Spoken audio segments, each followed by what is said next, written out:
There was a time when a man kept his promises, when the words "I will be there" meant something, when a child could count on the man who put him on this earth to at least look him in the eye when he passed by. But what happened to a quiet young woman named Abigail Lawson on Family Feud last winter would shake every father, every mother, and every honest soul who watched it. She would walk onto that stage, holding the hand of a 6-year-old little boy. And the man on the other side of the stage, the man with the perfect family and the perfect smile, would freeze in horror. Steve Harvey had hosted that show for over a decade. He had seen reunions. He had seen heartbreaks. He had hugged grandmothers, sat with widows, and laughed with families from every walk of life. But on this particular Tuesday afternoon, Steve Harvey would witness something so quiet, so heavy, and so devastating that his hand would slowly come up to his chest, and he would not say a single word for almost 2 full minutes. The studio of 200 people would go completely silent, and in that silence, a small boy in a blue button-down shirt and a clip-on tie would change one man's life forever. Abigail Lawson was 28 years old. She worked as a dental assistant in a quiet small town in central Pennsylvania. She drove a 10-year-old sedan. She lived in a small 2-bedroom apartment with her son Noah, who had just turned 6. Noah was a sweet, polite, gentle little boy. He loved dinosaurs. He loved his mother. And he had been asking the same question for almost 3 years now. "Mommy, why don't I have a daddy?" For 3 years, Abigail had given him gentle answers. She had hoped, she had prayed, that the man who had walked away would someday come back on his own. But that day had never come. And now the time for waiting was over. Before we go any further, if you believe in stories where mothers stand up for their children, where the truth always finds its way out, and where a quiet small-town woman can teach a charming city man what real responsibility looks like, please take 1 second right now to hit that like button and subscribe to the channel. We tell the stories that mainstream media will not touch. The stories about real families, real consequences, and real character. So smash that subscribe button and ring the bell so you never miss another one. Now let me tell you what really happened on that stage.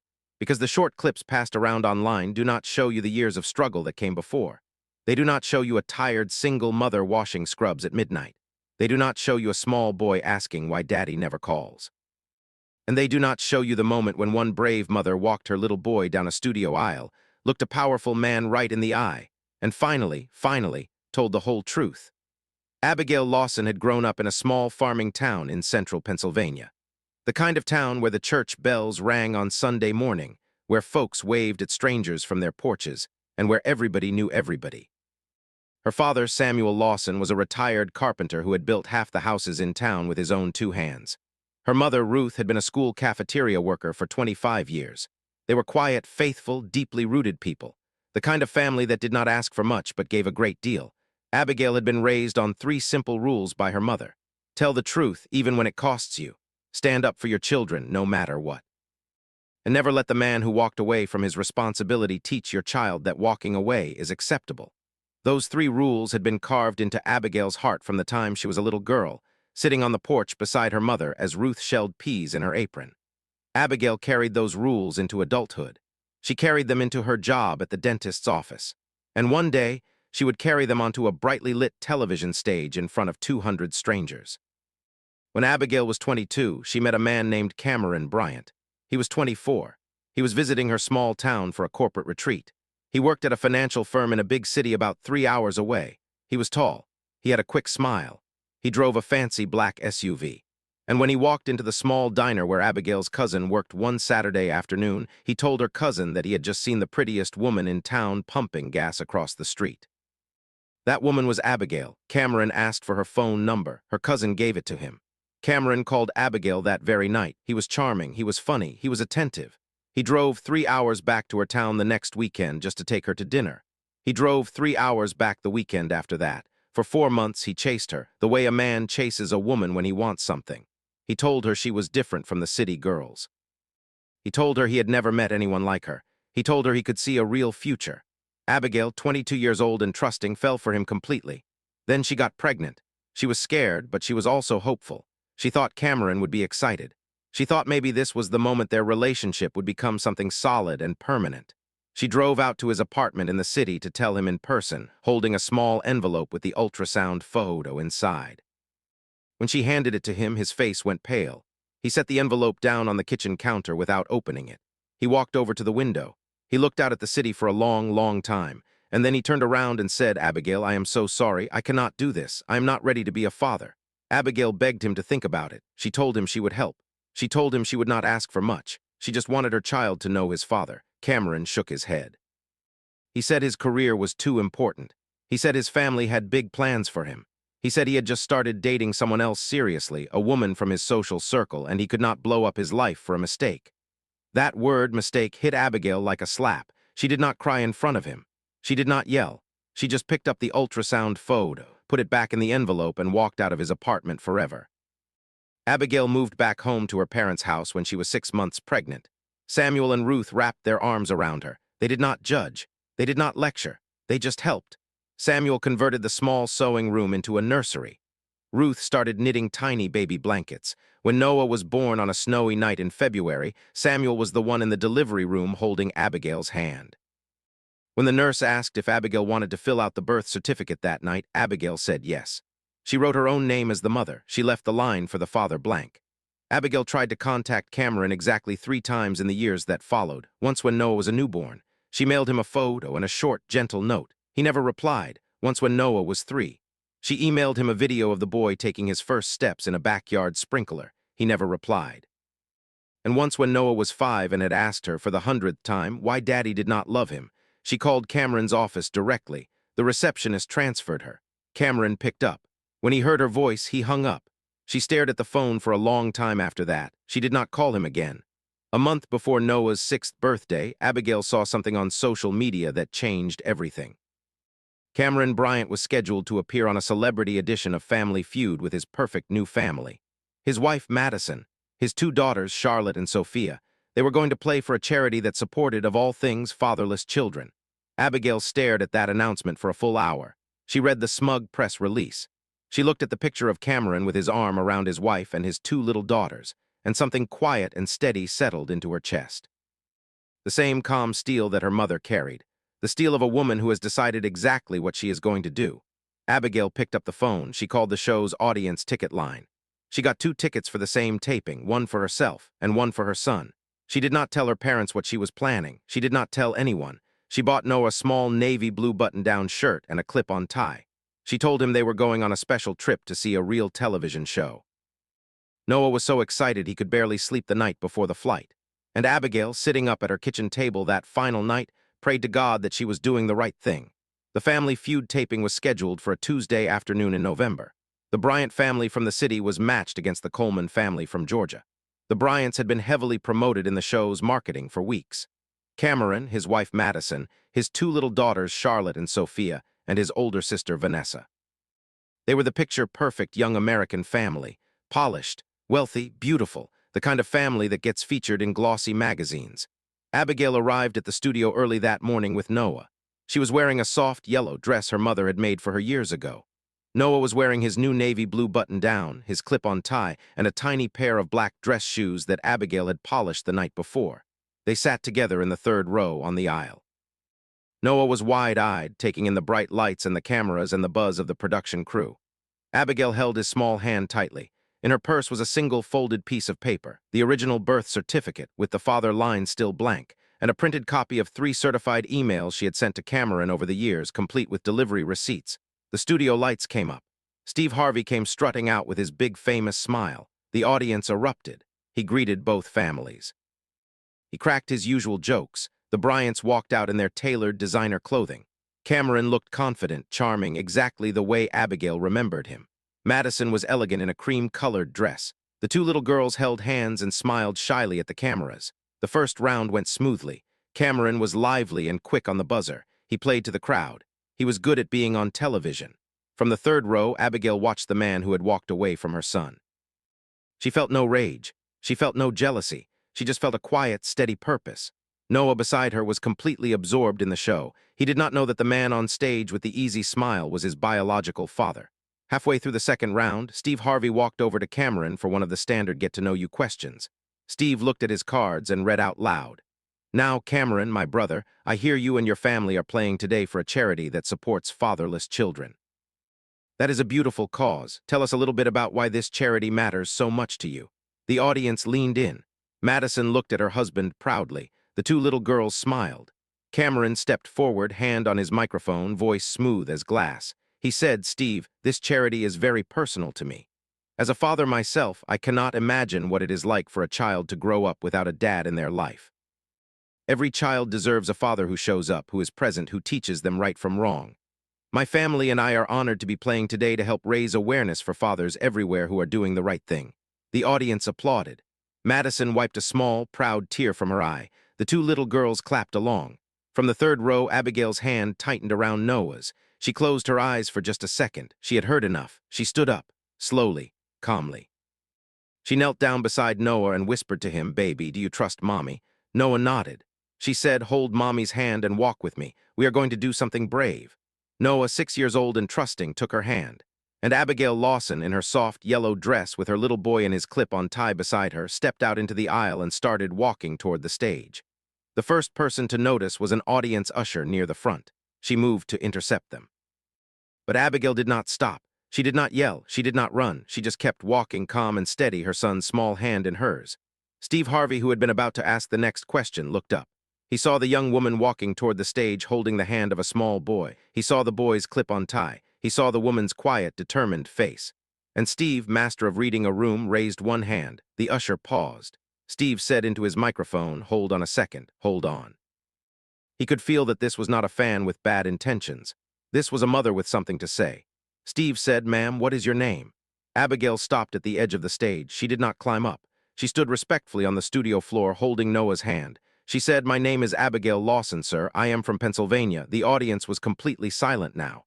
Cameron Bryant on the stage had gone absolutely white. His mouth was slightly open. His perfect smile had vanished. Madison, beside him, was looking at her husband with confusion in her eyes. She had clearly never heard the name Abigail Lawson before. Steve Harvey looked at Cameron's face. He saw the recognition. He saw the panic. And Steve made a decision in that moment that would later go down as one of the most powerful host moments in television history. Steve said, "Miss Lawson, what brings you here today?" Abigail took a deep breath. She looked Cameron straight in the eye. And she said, "Mr. Harvey, I am very sorry to interrupt your show. I have been quiet for 6 years. I have been patient for 6 years, but I just heard a man on this stage talk about how every child deserves a father who shows up. And I cannot stand here in this audience and let my son listen to that lie. So I am asking you, please just give me 1 minute. After that, we will leave." Steve Harvey nodded slowly. He glanced at the producers off stage. They were waving frantically. Steve, ever the gentleman, simply walked over to the edge of the stage. He gently gestured for Abigail and Noah to come up. Abigail climbed the small steps, holding Noah's hand carefully. Noah looked up at the bright studio lights with wide, curious eyes. He clutched his mother's hand tightly. Abigail stood at the edge of the stage with her little boy. She did not point at Cameron. She did not curse at him. She did not raise her voice. She just looked at him quietly. And then she looked at Madison. Her voice was soft, almost gentle. She said, "Mrs. Bryant, I am so sorry. You did not deserve this. I really did not want to do this here. But your husband just stood on national television and talked about how he believes every child deserves a father. And I have a 6-year-old son standing next to me who does not have one. And the man who walked away from him is your husband." The audience let out a soft, collective gasp. Some folks covered their mouths. Madison turned her head slowly to look at Cameron. Cameron could not meet her eyes. He could not meet anyone's eyes. He was staring at the floor. His daughters, Charlotte and Sophia, were looking up at their father with confusion. Steve Harvey put a steadying hand on Abigail's shoulder. He did not say a word yet. He just stood beside her. Abigail kept going. She said, "My son's name is Noah. He is 6 years old. His birthday was last week. Cameron has never met him. He has never called him. He has never sent a single card. I have written him 3 times over the years. I have all the certified mail receipts in my purse. I have copies of the emails. I never asked him for money. I never asked him for support. I just asked him to be in his son's life, even a little bit. And he never answered. Not once." Noah, 6 years old, looked up at his mother. He whispered, "Mommy, why are you crying?" Abigail did not realize she was crying until that moment. She knelt down beside her son. She fixed his clip-on tie. She kissed his forehead. She said, "Baby, Mommy is just telling the truth. That is all." The audience could not hold it back anymore. Soft sounds of weeping rippled through the studio. Madison Bryant had her hand pressed over her mouth, tears streaming down her face. Steve Harvey set down his cue cards. He took a step back from the podium. And he did not say a single word for almost 2 full minutes. The studio was completely still. You could have heard a pin drop. Steve Harvey, the funny man, the joker, the entertainer who America had loved for decades, was just standing there, his hand pressed gently against his own chest, looking back and forth between Abigail and Cameron, taking in the weight of what had just walked onto his stage. Finally, after what felt like forever, Steve found his voice.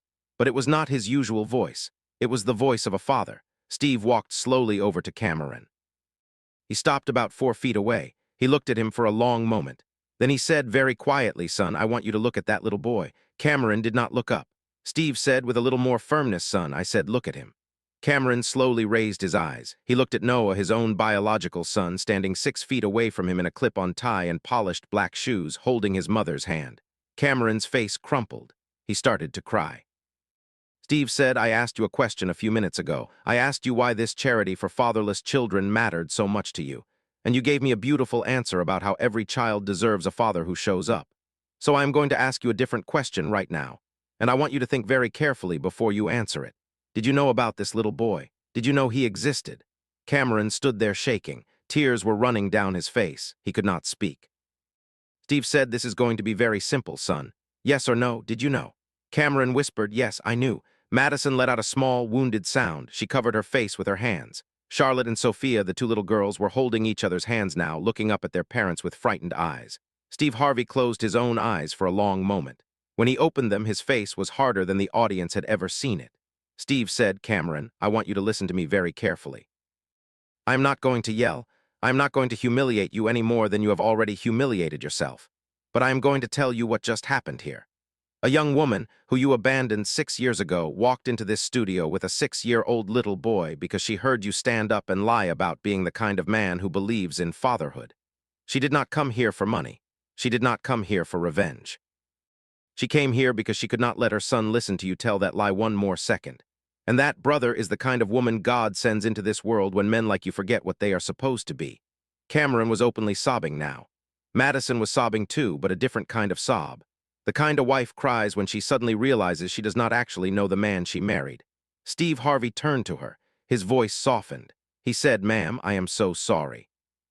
You did not deserve this. None of this is your fault." Madison nodded weakly through her tears. Steve turned back to Abigail. He looked her right in the eye, and he said, "Miss Lawson, what is it you want from this man today?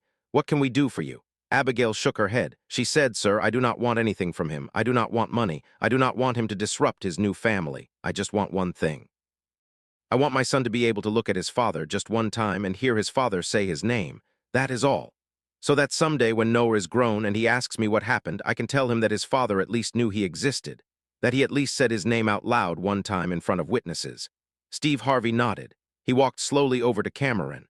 He took the man's microphone gently from his hand. Then he walked back to Abigail. He knelt down beside Noah.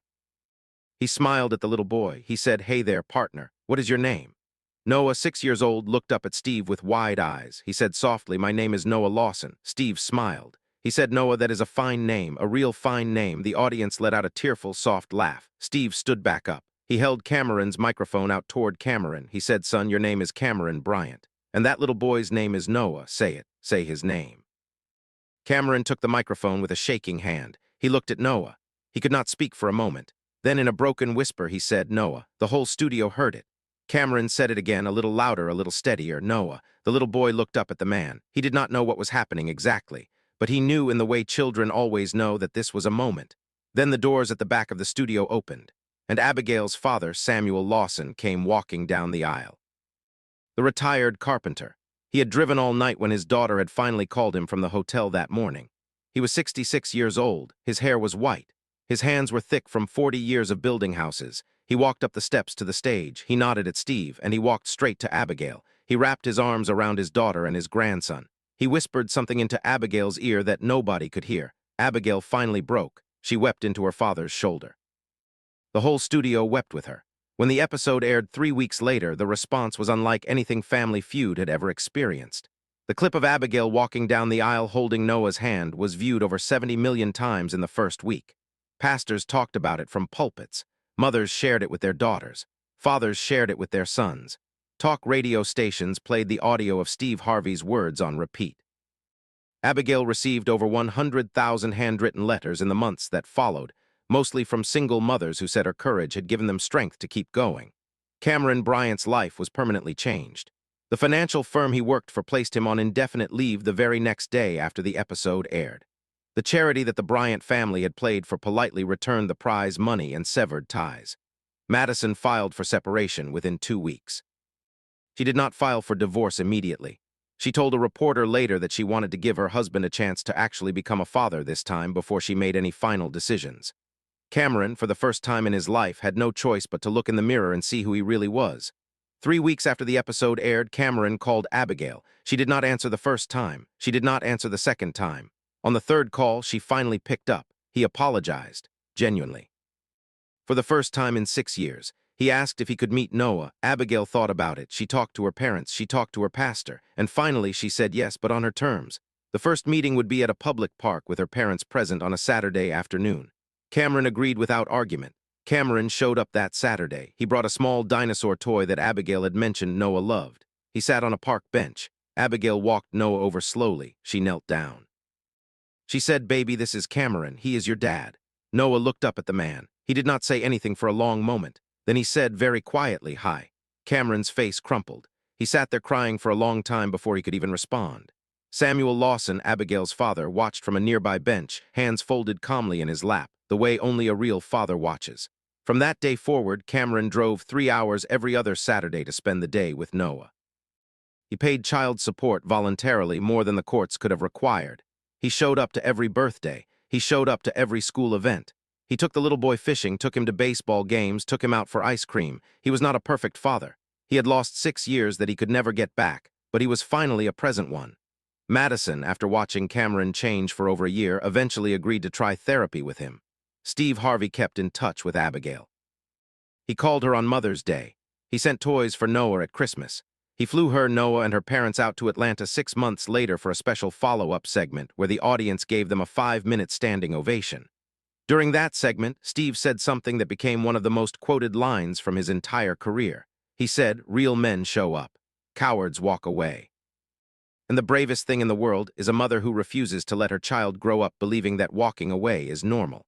Abigail eventually started a small online support community for single mothers whose children had absent fathers. Within a year, the group had over 80,000 members. The community funded scholarships for children of single mothers in her county. Samuel Lawson, the quiet carpenter, became Noah's primary male role model.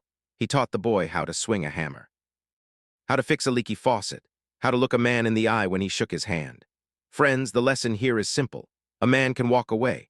A man can hide for 6 years behind a charming smile and a fancy suit and a perfect-looking new family.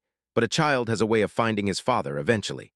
Sometimes through a phone call, sometimes through a letter, and sometimes, through the brave hand of a mother who has finally had enough, walking her little boy down a studio aisle in front of the whole country.